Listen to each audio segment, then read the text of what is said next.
Tonight, we open the pages of Governor Hope Uzodimma's new book, A Decade of Impactful Progressive Governance, a reflective account of leadership, public service, and the complexities of democratic progress, blending personal memoirs with governance review.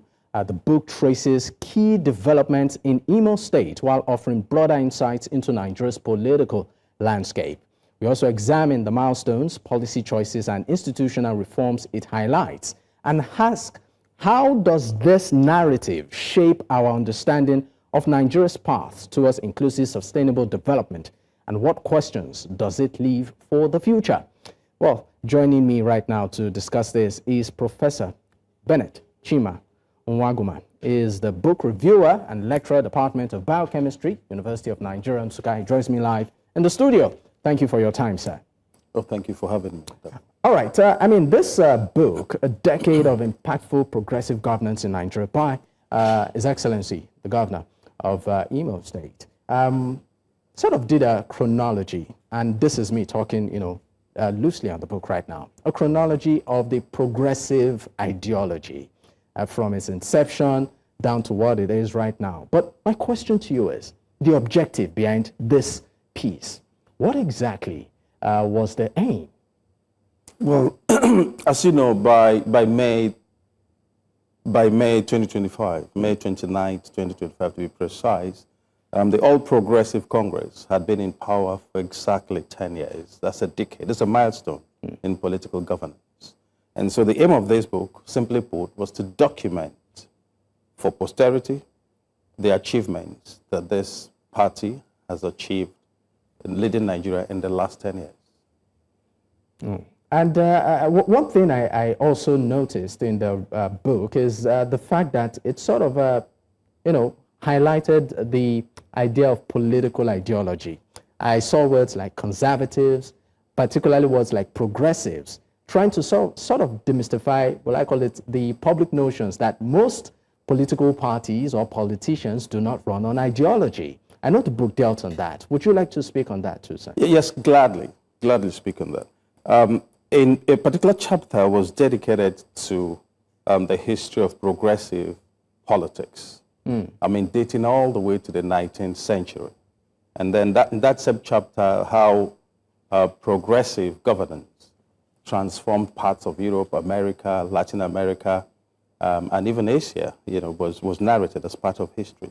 But again, in chapter 1, which is dedicated to, if you like, the history of progressive politics or governance in Nigeria, the author traces that all the way to the pre-independence era. So those nationalist movements championed by Herbert Macaulay, Obafemi Awolowo, Nnamdi Azikiwe, Aminu Kano, all had progressive content.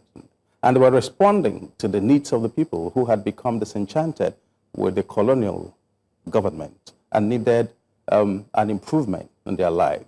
And the author also highlights in that same chapter that all the political parties of the First Republic, the Second Republic, the Third Republic, and all the way to the Fourth Republic had progressive content in their DNA.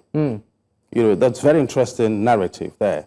And so when we talk about ideology as it concerns Nigerian politics and Nigerian politicians, there's this connotation that they're not ideologically driven. Yes, they're not driven. And so one can argue, therefore, that if all these parties had a progressive content in their manifesto, which is to improve the society, make progress in the society, it means there's some ideology. It makes it easier, therefore, for a politician to move from one party that has a progressive content to another party that has a progressive content, particularly if the politician identifies himself as a progressive.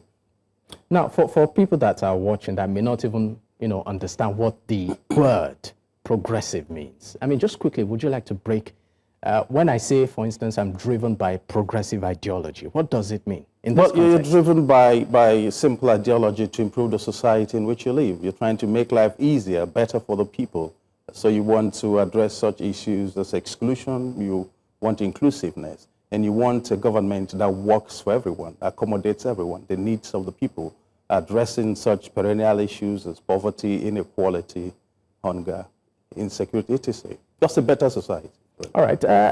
Let's also just briefly digress and look into you and your relationship with the author. You are the reviewer of the book. Would you like to take Nigerians? What exactly inspired you to say, you know what, I want to be part of this? Well, interesting question here. I could just take you back to when I met His Excellency and when I met his media team. As far back as 2019, he was invited to deliver the Nsukka Memorial Lecture. It's a biennial lecture instituted in memory of the first indigenous vice chancellor of the University of Nigeria, who incidentally was the first vice chancellor of the University of Lagos. And at that lecture, he gave a lecture. The topic of that lecture was the role of intellectuals in national development. And simply put, he literally invited academics to join government, join politics, and make the society a better one, just like an Nsukka did. And Nsukka, in addition to being a professor and a vice chancellor, had served as minister for power and had also been in the House of Representatives. So it was at that, I was the anchor person of that lecture, and I met him and his media team, and we struck a working relationship. In fact, at the end of that lecture, I wrote a newspaper piece, which I captioned Hope Uzodimma Cham's UNN, because we were quite impressed with the content and the delivery of that lecture. And so working with him, when this book, this is incidentally his fourth book. And so when he was to have a public presentation of his third book, which was in 2021 or 22, the media team invited me to do the review, and which I did gladly.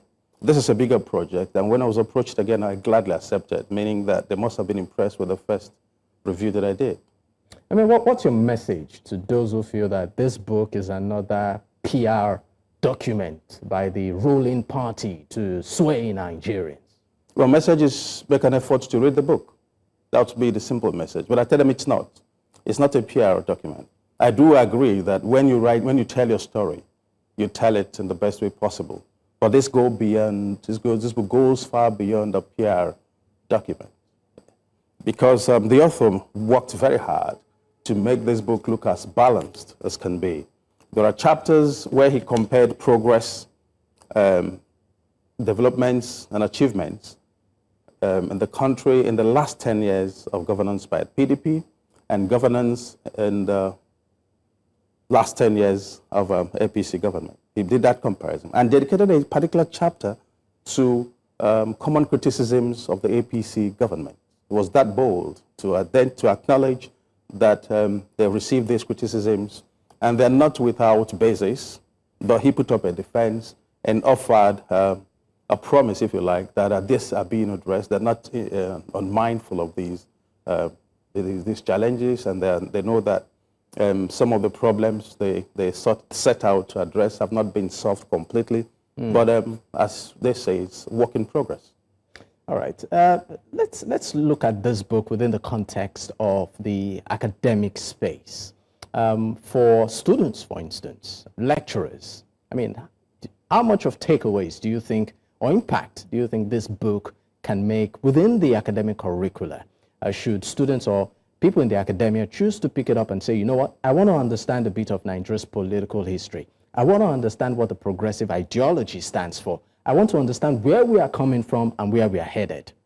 Well, I would say go to chapter 1 and then chapter 2. Because in those chapters, he tells, in chapter 1 in particular, the author tells a very interesting story of the evolution of party politics in Nigeria.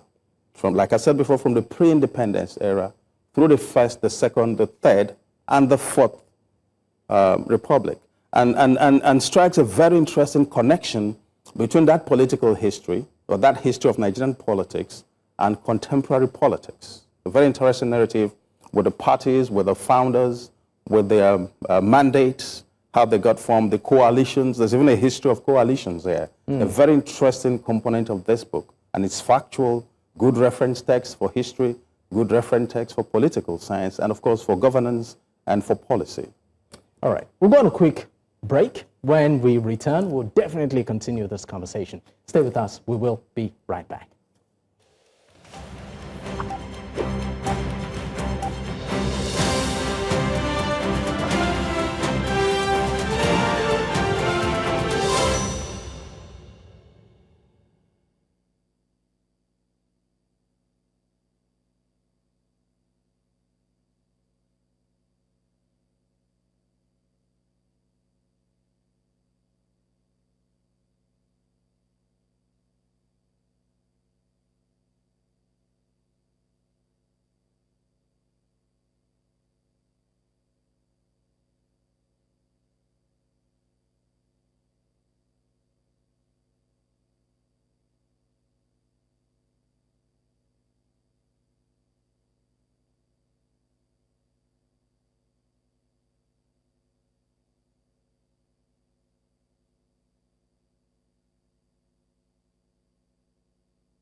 Many thanks for staying with us. I still have Professor Bennett Chima Nwanguma, is a book reviewer and also lecturer at the Department of Biochemistry, University of Nigeria, Nsukka. And of course, we're looking at the book, A Decade of Impactful Progressive Governance in Nigeria.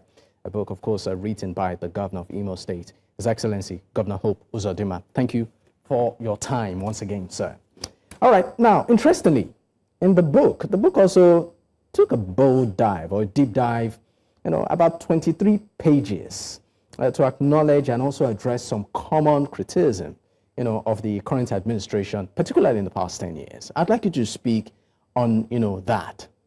Well, yes, the inclusion of that chapter by the author was a very remarkable thing. And in that chapter, he acknowledged clearly that the citizens and then, of course, the opposition, whom he actually gives credit for putting them on their toes and challenging them to be a better political party, to improve on governance. Yes, acknowledges that they received criticisms from a broad range of people, including the civil society, on the pace of the reforms, the impact of the reforms, the pace of the fight against corruption, the pace of public service reforms, and even internal party democracy within the APC. Quite a number of criticisms which he acknowledged they've received, and did end up promising that they are mindful of these criticisms and mindful that they've not made progress as quickly as they would want to, but did make a promise in a particular chapter that is dedicated to the future, that they've literally sowed the seeds of progress, and that in the next 10 years, these seeds would bear the desired fruit, sounding rather optimistic about it. Yes. All right. Before I let you go, as a reader, a curious reader, what are the takeaways for me? From the book? Yes. Oh, quite a lot. Like I said, it's rich in the history, political history, or the history of politics and governance in this country. And it is, like the author set out to do, a very smart and detailed chronicle of their policies, their programs, and the legislations which they've introduced in their attempt to deliver on the mandate as contained in their manifesto with which they won the elections, with which they fought and won the elections in 2015. And so this is like the score sheet of the APC in the last 10 years, written with such details, impressive details, as you would expect, sometimes with clear statistics that you can't fault from authoritative sources like the CBN or National Bureau for Statistics. So this is not propaganda, it's not empty PR, it's real academic text with rigorously researched and put together. Quite impressive. All right, thank you so much for your time. It's been a pleasure having this conversation with you, Professor. Thank you once again. Thank you, Dr. for having me. Thank you, my pleasure.